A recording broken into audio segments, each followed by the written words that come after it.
Welcome to the Nooner, presented by the Village Poorhouse, where if you sit around for 5 hours and 26 minutes waiting for the Yankee game, at least you're drunk by the time they're embarrassing themselves against the Nationals. The Yanks finally did play and got shut out 3-0 by the absolutely miserable Nats. Only 3 fans remained by the time the game ended, and the Nooner caught up with all of them. The first called it a horrible, inexcusable atrocity.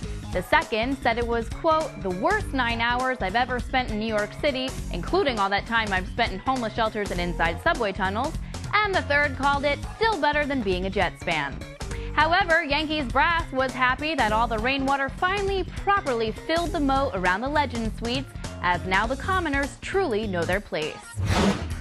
In one of the most amazing stories of all time, nearly 24 NHL players, including former Rangers Brian Berard and Mattias Norrstrom, are suing a California developer for blowing $25 million they invested in a Mexican golf course, claiming he spent it instead on, I'm not kidding, entertaining Roger Clemens with, quote, various porn stars, escorts, strippers, party girls, and other women.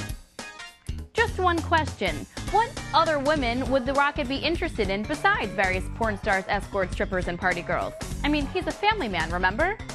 The developer, Kenneth Jowdy, has called the lawsuit a farce and said, quote, we're building one of the nicest golf courses in the world, adding, what golf course could be nicer than one filled with various porn stars, escorts, strippers, party girls, and other women? We got a mixed bag of news from Port St. Lucie yesterday, where 2/5 of the Mets starting rotation is still in spring training, even though it's almost the All-Star break. Oliver Perez finally had invisible-scopic surgery on his fake knee injury and had a positive outing in an extended spring training game. John Maine threw a 60-pitch bullpen session and, depending on who you ask, was either rusty, still had pain in his shoulder, or is starting for the Mets tonight. Francisco Rodriguez blew a save that was actually his fault for the first time all year last night in the Mets' 5-4 loss to the Orioles, prompting Mets fans everywhere to try to come up with clever puns on K-Rod. Sadly, the best available, f***ing A-Rod, has already been used to describe just about every stripper in North America.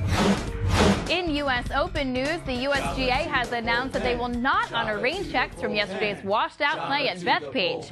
Many golf fans who travel to the area are complaining and are very upset. Oh my God, it's the New York media. They want me to join their conga line. I have to get them out of here. Hey guys, look, it's Mark Sanchez. Sanchez. Have a good weekend. Sanchez.